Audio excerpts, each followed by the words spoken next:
This tutorial covers the shooting method to solve boundary value problems, and this is designed to basically assume some values for the initial conditions and then keep tweaking them until we get the correct result on the other boundary values. So here's an example that we will be doing in this lab.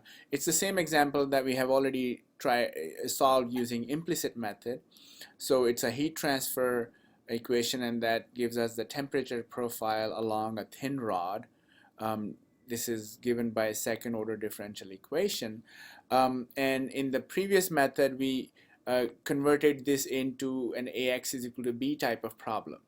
So um, if we want to use shooting method, we can go back to our initial approach of converting the second order differential equation into two first order differential equations, and then creating a state vector, which is the temperature and the rate of change of temperature with x.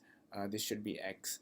And then also corresponding slope function and initial value. So if we look at the initial value in this problem, we know the initial value of temperature, which is 20, but we don't know the initial value of the slope of the temperature. So this is the value that we want to find using the Euler's method. So we have the Euler's update equation, and what we basically do is we create a cost function that takes some value of z, 0, and then uses the Euler's method to find the temperature on the other side of the rod, and then matches it with the other side of the rod temperature that is given to us, which is in this case 200. So let's implement this so that it gives you an idea how to do this.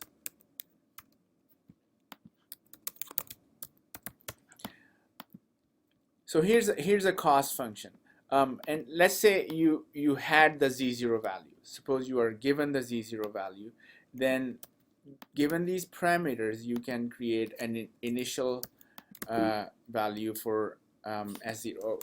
Let's say z0 was given to be 10, for example.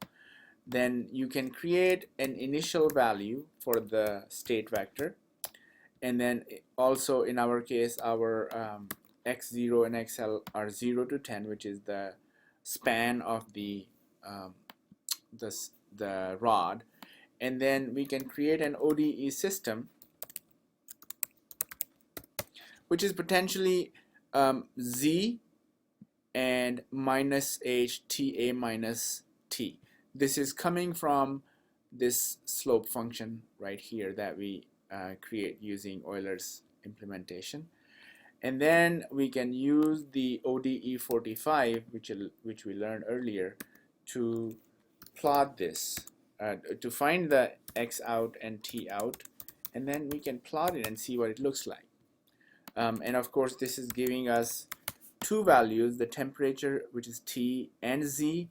We are only interested in t values, so we will plot t, which is the first column. And as you can see, it starts from 40 and goes all the way to 325-ish. But we know that this other side temperature should be 200. So what we need to do is keep changing the z value. So let's say we run the whole process with a different z value. We will find some different t out at the end.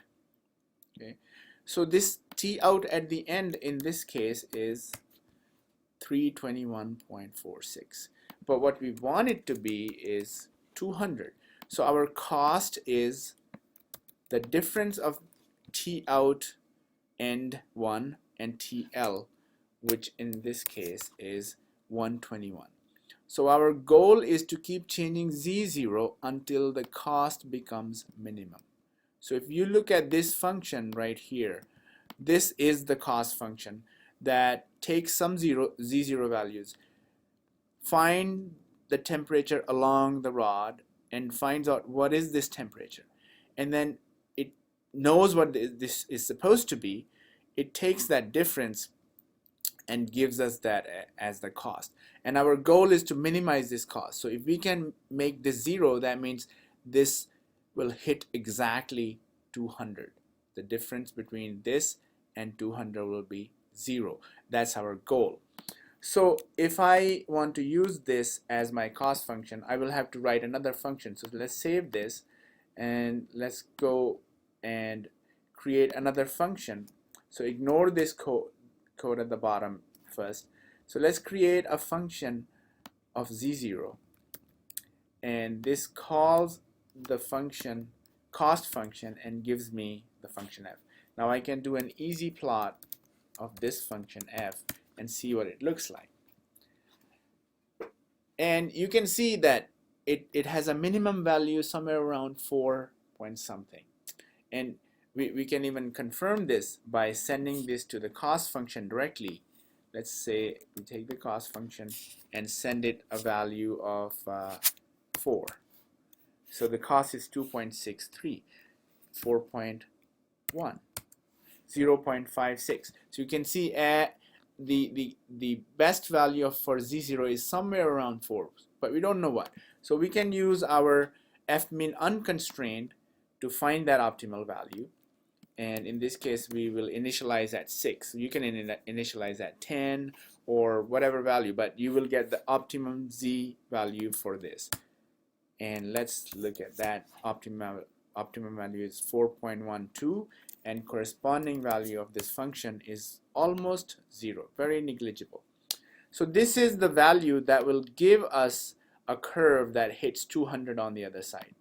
So now we can go back and go through the whole process of finding the curve. Again, we initialize our values the way we have them, but now when we are looking at making our initial vector, we put z_opt as the second value.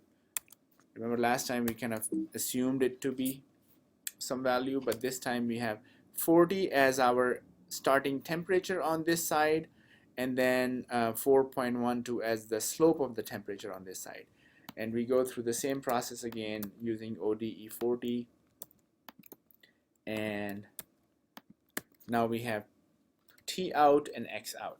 And if we print T out, we should be able to see that it has the 2 columns, but the last value of the first column is 200. So it has hit 200 on the other side. We can plot it to confirm. It starts at 40, goes all the way to 200. So this is how you can use the shooting method. So let's say we change the value of h to 0.5, and of course we have to change the value of h on both sides, and we save it. So now our cost function is different. We redefine it and look at what's the optimum value in this case. So we see in this case it's minus 13.92. So we again run the whole process and we find out that in this case the profile goes from again 40 to 200, but it has totally found a different solution for our h value that we gave to it.